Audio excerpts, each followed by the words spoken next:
한 나라에서 대대로 영향력을 미치고 또 가장 존경받는 분들이 누군지 아십니까? 해방자입니다. 미국은 두 명의 해방자를 기억하고 있죠. 조지 워싱턴과 에이브러함 링컨입니다. 이 워싱턴은 미국을 건국한 해방을 이루었고, 링컨은 잘 아는 것처럼 노예 해방을 이루었죠. 인도는 좀 힘없는 노인, 정말 여린 그런 노인 같은 마하트마 간디입니다. 왜냐하면 그 식민지에서 독립을 이루었죠. 우리나라는 누가 있을까요? 저는 이순신 장군 같아요. 일제 그 침략에서 우리나라를 지켜낸 영웅. 여러분은 제가 누구를 이야기하고 싶어서 이 말을 하는지 알 겁니다. 이스라엘 백성의 그 노예에서 해방한 해방자 모세의 이야기. 이 모세를 통한 구원의 역사가 성경 8분의 1이나 차지하는 엄청난, 근데 이분은 결국 궁극적으로 누구를 가리키고 있습니까? 온 인류의 죄에서 해방하신, 죄에서 구원하신 우리 주 예수 그리스도. 출애굽기 1장에 보면은 이스라엘 백성들이 자유인이었다가 엄청난 대접받던 요셉의 가문이었다가 노예로 전락한 모습을 보아요. 그 노예로 전락할 뿐만 아니라 얼마나 심한 고통이 있는지 아들을 낳으면은 이집트 강물에 나일강에 집어던져 죽여야 했어요. 여러분, 그 아들을 어떻게 죽이겠습니까? 차라리 내가 죽고 말지. 그러나 그 아들을 살려두면은 그 남은 온 가족이 죽게 되니까, 몰살하게 되니까 어쩔 수 없이 찢는 가슴, 눈물로써 그 일을 해야 되지 않겠습니까? 여러분, 그런 형편에 모세가 탄생하는 거예요. 그 모세의 탄생에 그 부모님이 어떻게 했습니까? 말씀을 직접 읽어볼까요? 믿음으로 모세가 낳았을 때 그 부모가 아름다운 아이임을 보고 석 달 동안 숨겨 왕의 명령을 무서워하지 아니하였으며, 이 모세의 부모가 아름다운 아이, 하나님께서 주신 아이, 세상의 왕을 두려워하지 않고 무서워하지 않고 하나님의 명령을 따르리라. 그렇지만은 한 3개월이 지난 후에 그 우렁찬 울음소리에 감출 수가 없잖아요. 어떻게 했습니까? 그 어머니 요게벳이 노아 방주처럼 갈대 상자를 만들어 그 아이를 그 속에 넣고 나일 강물에 참 주인이신 하나님 앞에 의탁하며 띄웁니다. 감사하게도 물론 하나님의 섭리, 역시 하나님의 계획이죠.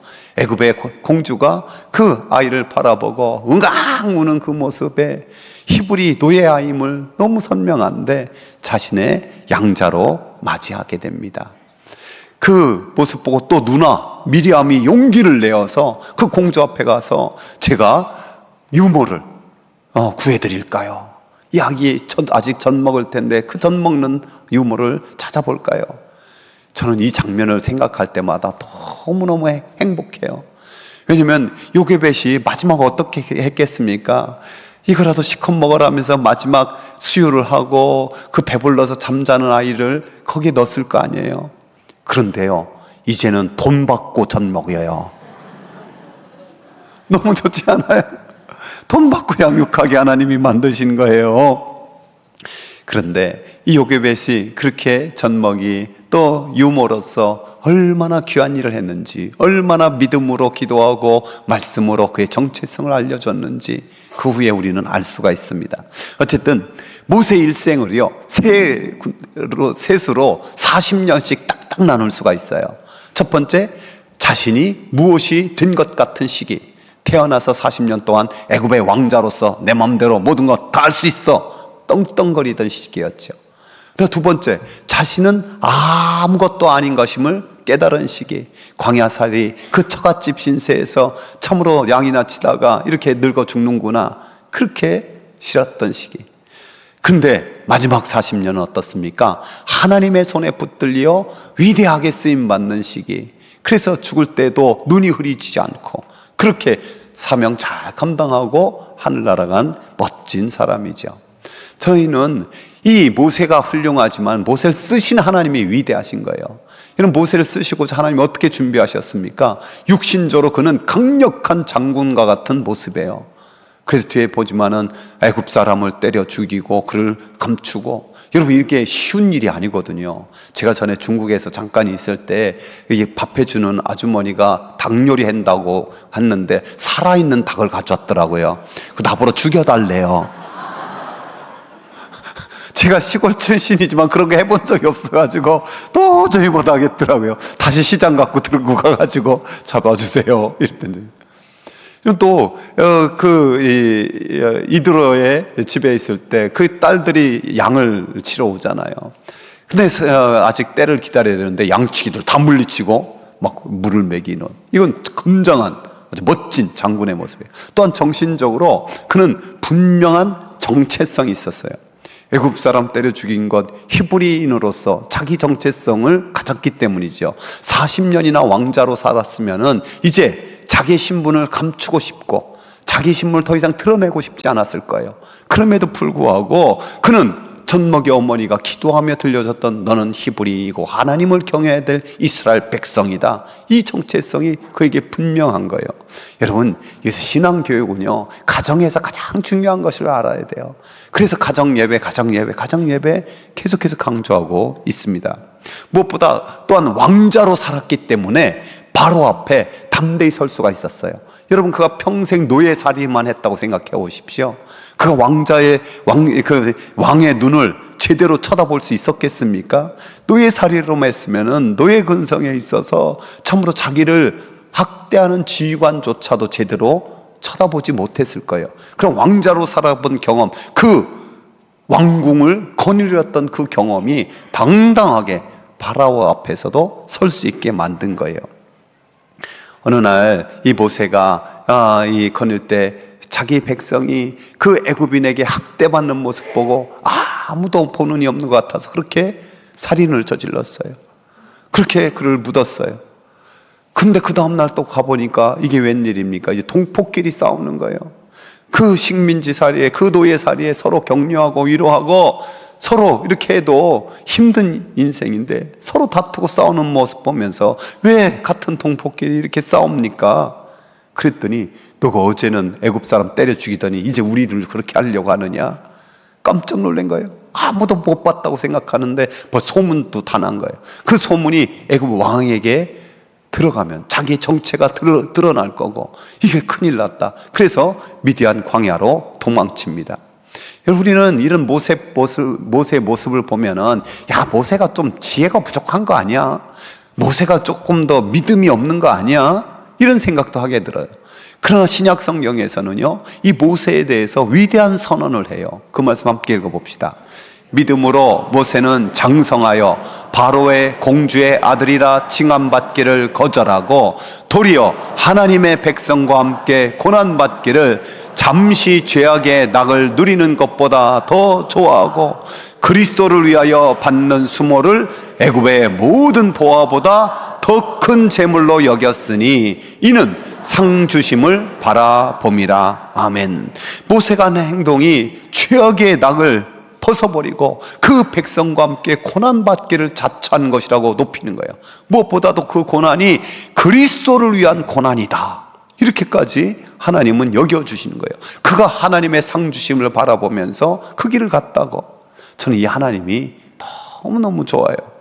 그런데 이게 육신적으로 힘이 제일 셀 때, 또 지혜도 있을 때, 그렇게 하고자 하는 마음까지 있었을 때 하나님은 그를 불러 쓰지 않습니다.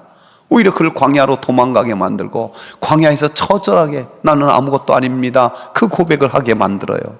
사실 여러분, 왕자가 그 백성 사람 하나 때려 죽인 게 다 뭐 대단한 일이겠습니까? 오늘날에야 이거 뭐 큰일 날 일이죠. 욕 한마디 잘못해도 이게 큰일 날 일인데, 그러나 당시에는 왕자가 백성 하나 죽이는 건 아무렇지도 않은 일이었어요. 그런데 왜 그가 그렇게 도망쳐야 했을까요? 많은 왕자들이 분명히 왕이 되기 위한 치열한 암투가 있었던 거예요. 그래서 그 경쟁자 하나를 제거할 구실이 분명했던 거죠. 이 모든 것이 하나님의 섭리 안에 있었고, 그가 광야로 도망쳐서 그래도 감사하게 좋은 여자 만나 가정을 이루고 자녀도 낳고 이제 이렇게 내 인생 끝나는 거다, 이런 생각을 하게 되었죠. 근데 바로 그때, 나는 아무것도 아닙니다, 바로 그때 하나님께서 그를 부르시는 거예요. 여러분, 우리는 종종 하나님께서 이 고백으로 하나님을 찾게 하는 경우가 많잖아요. 하나님께 위대하게 쓰임받은 사도 바울도 자기 육신의 연약함을 주님 앞에 말할 때 하나님의 응답은 바로 이런 거였잖아요. 함께 읽어볼까요? 나에게 이르시기를 내 은혜가 내게 족하도다, 이는 내 능력이 약한 데서 온전하여 짐이라 하신지라. 그러므로 도리어 크게 기뻐함으로 나의 여러 약한 것들에 대하여 자랑하리니 이는 그리스도의 능력이 내게 머물게 하려 함이라. 아멘. 약함이 오히려 그리스도의 능력이 하나님이 쓰신 도구라, 그걸 또 오히려 자랑한다는 거예요. 하나님께서 모세를 이렇게 준비시키는데 무려 80년이나 걸렸어요. 그런데 왜 이스라엘 백성들은 그렇게 오랜 시간 고난을 받아야 했을까요? 그 이유를 성경이 이렇게 기록해요. 여러 해 후에 애굽 왕은 죽었고 이스라엘 자손은 고된 노동으로 말미암아 탄식하며 부르짖으니 그 고된 노동으로 말미암아 부르짖는 소리가 하나님께 상달된지라. 그들이 부르짖어 하나님 앞에 기도하기를 하나님은 80년이나 기다리고 계셨던 거예요. 모세비 80세가 되어서 이 하나님의 산 호렙에 양을 치고 있었어요. 근데 이게 웬일입니까? 떨기나무가 불이 붙었는데 사그라지지 않는 거예요. 여러분, 그 광야 지역에 이 떨기나무는 잎이 무성한 그런 나무가 아니에요. 불 한번 확 붙으면은 후룩 타버리고 끝날 그런 나무란 말이에요. 그런데 계속해서 타오르는 게 너무 신기하잖아요. 그래서 이 신기한 광경 한번 꼭 가까이 가서 봐야겠다 해서 발걸음을 옮기게 됐어요. 그 가운데 하나님의 사자가 계속해서 그 불꽃, 여러분, 하나님께서 일으키는 불꽃은요, 두 가지 의미가 있어요. 그 백성을 연단시키고 그 백성을 구원시키는 그런 놀라운 역사예요. 반면에 하나님을 안 믿는 백성, 하나님을 대적하는 백성에게는 소멸하는 불로서 심판을 가리키고 있는 거예요. 그래서 구원과 심판 동시에 가리키기 때문에 우리가 받은 구원이 황홀한 이유가 뭡니까? 하나님의 심판이 있기 때문인 거죠. 그 불꽃 가운데 하나님이 부르셨어요. 모세야, 모세야. 연거푸 2번이나 부르는 건 긴박성을 의미하죠. 그것을 알아차린 모세가 하나님 앞에 다가갔을 때 하나님이 말씀하시는 거예요. 이리로 가까이 오지 말라. 네가 선 곳은 거룩한 땅이니 네 발에서 신을 벗으라. 여러분, 그 땅이 왜 거룩할까요? 원래 거룩할까요? 항상 거룩할까요? 아닙니다. 하나님이 지금 임재하시기에, 하나님의 현현, 하나님이 지금 나타나셨기에 그것이 거룩한 거예요. 여러분, 이 건물도 얼마나 많은 간증이 있고 얼마나 귀한지 몰라요. 그러나 이 건물 자체의 어떤 거룩함보단 이곳에서 우리가 예배하고 찬양하고 기도하고 그 가운데 하나님이 영광 받으시고 하나님이 임재하심을 믿기에 우리는 거룩한 줄로 믿습니다. 그러면서 하나님께서 신발을 벗으라, 내 신을 벗으라고 명령하세요. 그럼 신을 벗는다는 것이 도대체 뭘까요? 모세가 80년 동안 걸어다녔던 그의 모든 삶의 이력 하나님 앞에 내려놓고 벌거벗은 듯이 하나님 앞에 서라는 거예요. 사람들이 알고 있는 나, 내가 나를 스스로 포장하고 있는 나, 그 나를 내려놓으라는 거예요. 여러분, 신발을 벗는다는 것은 자기의 본질, 벌거벗은 듯이 하나님 앞에 서는 거예요. 그래서 사회적 신분으로 포장하고 자기의 지식과 경험으로 포장하고 내 소유다 붙들었던 그런 것들 다 내려놓고 하나님 앞에 계급장 떼고 제대로 한번 서보라는 거예요. 탈무드에 이런 이야기가 나오거든요. 느부갓네살 왕이 하나님을 예배하고 있었어요. 하나님을 찬양하고 예배하는데 갑자기 천사가 와서 그의 뒤통수를 빵 때리는 거야. 이게 무슨 일이야? 내가 지금 하나님을 예배하고 찬양하는데 왜 그러시냐고. 그랬더니 그 천사가 말하기를 네 왕관 좀 벗어놓고 예배해라 이놈아, 그러더라. 여러분, 느부갓네살 왕이 여전히 하나님 앞에 써있는 왕관이나 지금 모세가 신고 있는 신이나 그게 같은 거예요. 우리의 신앙이 어쩌면 잘하지 않는 이유가 아직도 하나님 앞에서 이렇게 솔직하게 자기 자신을 내려놓고 있는 것, 그러지 못하기 때문이 아닐까요? 더 나아가서 이거는 하나님의 거룩하심 앞에서 내가 설 수 있도록 죄와 단절된 죄의 문제 해결, 이것이 신을 벗으라는 거예요. 여러분, 타락한 인간 모습 그대로 거룩하신 하나님 앞에 제대로 설 수가 있겠습니까? 하나님의 종으로 온전히 쓰임받기 위해서 그 죄악과 단절됨, 그래서 하나님이 부르신 거룩한 소명자로 우뚝 세워야 하죠. 저는 저와 우리 모든 성도들, 특별히 우리 자녀선들까지 간절한 소원은 한 번뿐인 인생 하나님 앞에 거룩한 도구로, 선한 도구로 쓰임받게 하여 주옵소서. 이게 가장 간절한 소원이에요. 여러분, 그렇게 하기 위해서 우리가 또한 필요한 것이 뭡니까? 사도 바울이 사랑하는 아들 디모데에게 이런 편지를 썼습니다. 하나님의 견고한 터는 섰으니 인침이 써일렀으되 주께서 자기 백성을 아신다며 또 주의 이름을 부르는 자마다 불의에서 떠날지어다. 주의 이름을 부르며 주님께 쓰임받기 원하는 자마다 불의에서 떠나라는 거예요. 이게 디모데후서 2장 19절 말씀인데요, 곧바로 이어서 20절 21절에 우리가 너무나 잘 아는 비유가 있어요. 그 말씀 읽어봅시다. 큰 집에는 금그릇과 은그릇뿐만 아니라 나무그릇과 질그릇도 있어 귀하게 쓰는 것도 있고 천하게 쓰는 것도 있나니, 그러므로 누구든지 이런 것에서 자기를 깨끗하게 하면 귀히 쓰는 그릇이 되어 거룩하고 주인의 쓰심에 합당하여 모든 선한 일에 준비함이 되리라. 아멘. 그렇습니다. 그래서 교회에서는 끊임없이 깨끗하게 할 걸, 하나님 앞에 회개한 심령을 가질 것을 강조하는 거예요. 저와 여러분이 주님 앞에 나올 때마다 신을 벗고 철저하게 회개함으로 주의 보혈로 깨끗하게 씻겨진 그릇 되기를 원합니다. 그래서 주님의 쓰심에 합당한 자, 그 선한 도구로서 선한 일에 늘 준비되어 있는 자 되기를 축원합니다. 하나님께서요, 이 모세를 부르시고 모세를 만나 하나님의 계획을 말씀하세요. 여호와께서 이르시되 내가 애굽에 있는 내 백성의 고통을 분명히 보고 그들이 그들의 감독자로 말미암아 부르짖음을 듣고 그 근심을 알고 내가 내려가서 그들을 애굽 손에서 건져내고 그들을 그 땅에서 인도하여 아름답고 광대한 땅, 젖과 꿀이 흐르는 땅, 곧 가나안 족속, 헷 족속, 아모리 족속, 브리스 족속, 히위 족속, 여부스의 족속의 지방에 데려가려 하노라. 저는 이 말씀을 묵상하면서 한 가지 단어가 떠올랐어요. 하나님의 열심, 하나님의 열정. 따라서 하나님의 열심, 하나님의 열정. 하나님께서 그 백성을 구원하고자 하는 그 열정, 그 열심이 이 본문에 있더라고요. 이 계획에 하나님께서는 7가지 동사를 활용하세요. 내가 내 백성의 고통을 분명히 보고 그 부르짖음을 듣고 그 근심을 알고 내가 내려가서 그들을 애굽 손에서 건져내고 그들을 그 땅에서 인도하여 젖과 꿀이 흐르는 땅으로 데려가려 하노라. 이렇게 놀라운 그 동사를 통하여서 구원 계획에 얼마나 강력한 의지가 있는지 보여주고 있답니다. 근데 또 이런 생각을 해요. 이스라엘 백성이 고통당한 지 언제부터였는지 모르지만 어쨌든 모세를 준비시켜 훈련시킨 것이 무려 80년이잖아요. 그러니까 그렇게 고통을 받는데 하나님께서 그들을 구해주지 않고 보고만 계셨어요. 왜 그러셨을까요? 그러다 이제는 왜 그들을 구원하시겠다는 걸까요?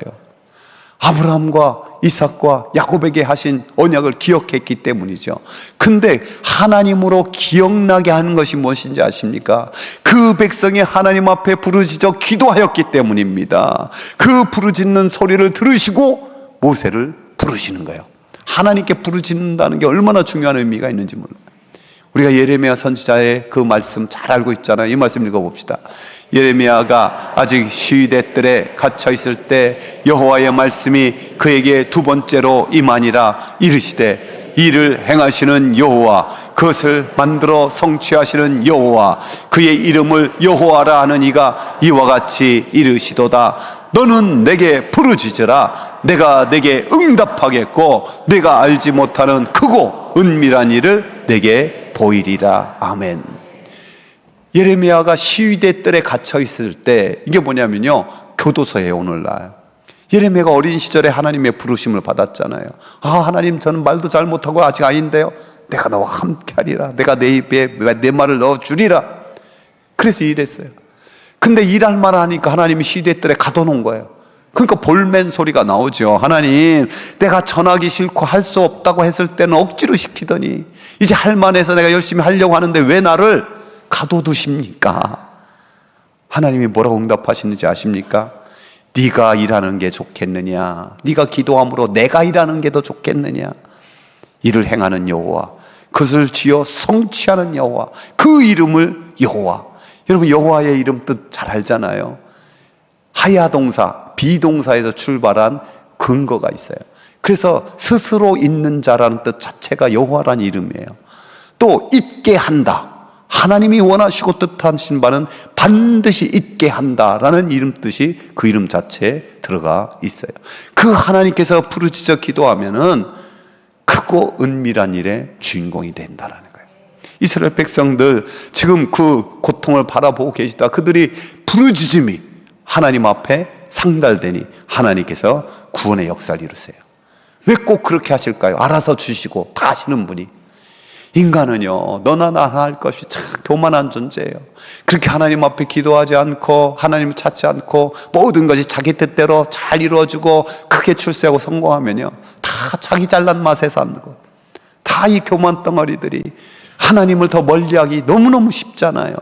하나님을 인정하지 않아요. 그래서 하나님께서는 부르짖을 때까지 기다리는 경우가 너무너무 많아요. 그 믿음을 위해서 저와 여러분도 오늘 또 살아계신 하나님, 그 하나님 앞에 찾고 그 하나님 앞에 기도할 때, 그 하나님께 부르짖을 때 크고 은밀한 일의 주인공이 될 줄로 믿습니다. 하나님께서 그 놀라운 구원 계획을 설명한 후 모세에게 명령합니다. 이제 가라! 이제 가라! 이스라엘 자손의 부르짖음이 내게 달하고 애굽 사람이 그들에게 괴롭히는 학대도 내가 보았으니 이제 내가 너를 바로에게 보내어 너에게 내 백성 이스라엘 자손을 애굽에서 인도하여 내게 하리라. 근데 하나님의 명령에 모세는 주저합니다. 이제 내 모든 인생 끝났다고 그런 시점에서 참 하나님 부르시니 한탄조로 말하는 거죠. 내가 누군데, 내가 누구이간데 내가 갈 수 있습니까? 하나님의 응답이 뭡니까? 네가 누구인지는 중요하지 않아. 내가 누구인지. 즉 여호와 하나님, 전지전능하신 하나님이 내가 누구인지가 더 중요하단다. 내가 너와 함께하리라. 온 역사를 주관하시고 천지 만물을 창조한 하나님, 내가 너와 함께하리라. 이후에도 모세가 이 핑계 저 핑계 되는 거 아시지 않습니까? 그럴 때마다 하나님은 세세하게 설명하고 막 이것보다도 하나님의 하나님 되심을 증명하셔요. 그러면서 한마디 하시는 거예요. 내가 너와 함께 있으리라. 여러분, 이것이 성도들의 능력이에요. 이것이 복음이에요. 이것이 응답이에요. 그래서 우리가 믿는 하나님 누구십니까? 성경에 수없이 많은 하나님의 역사, 하나님의 속성, 하나님의 성품 찾아볼 수 있지만요, 요한계시록의 처음과 마지막에 주님이 선포하는 말씀이 있어요. 함께 읽어봅시다. 주 하나님이 이르시되 나는 알파와 오메가라. 이제도 있고 전에도 있었고 장차 올 자여 전능한 자라 하시더라. 여러분, 알파와 오메가, 시작과 끝. 우리는 믿습니다. 온 인류의 역사, 이 우주의 역사가 시작과 끝이 하나님 손에 있는 거예요. 우리 개인의 일생도 나의 시작과 나의 탄생과 죽음까지 하나님의 손에 있는 줄 믿습니다. 그 알파와 오메가 되신 하나님, 그 전능하신 하나님, 그 하나님이 함께 하시겠다는 거예요. 할렐루야. 놀랍게 이 모세는 순종의 발걸음에 하나님의 이름으로 기적을 일으킨 최초의 지도자가 돼요. 또 다른 사람과 달리 하나님과 직접 대면하여 말씀을 받고 그 말씀을 모세오경, 가장 중요한 성경의 5권의 책을 쓰게 되고요. 그는 하나님의 부르심에 순종하여 드디어 그 노예의 상태에 이스라엘 백성을 하나님을 경외하는, 하나님을 예배하는 백성으로 탈출시키는 귀한 민족의 지도자로 세워져요. 여러분, 하나님의 부르심에 순종하면 우리가 모세처럼 역사에 남을 그런 엄청난 일은 하지 못할지 모르지만 하나님 앞에 가서 잘했다, 축하고 충성된 종이라는 칭찬은 받을 줄로 믿습니다. 고든 맥도날드 목사님이 쓴 명저가 하나 있어요. 내면 세계의 질서와 영적 성장, 내면 세계의 질서와 영적 성장이라는 아주 좋은 책인데요. 그 책에서 사람을 두 종류로 이렇게 간단하게 나누기도 해요. 첫 번째는 충동에 이끌리는 삶을 사는 사람이에요. 충동에 이끌리는 삶. 그저 하루하루 충동적으로 본능적으로 그냥 따라가는 삶이에요. 욕심을 따라 살기에 서로 상처받고 상처 주고 한 번뿐인 인생, 그저 삶이 전쟁터같이 그렇게 사느라고 정신이 없는 거예요. 그래서 사는 대로 생각하는 사람, 그렇게 살아가요. 그런가 하면은 소명에 이끌려 사는 삶, 즉 인생이 목적이 무엇인지, 내가 누구인지, 내가 어디서 와서 어디로 가는지 분명히 아는 사람이에요.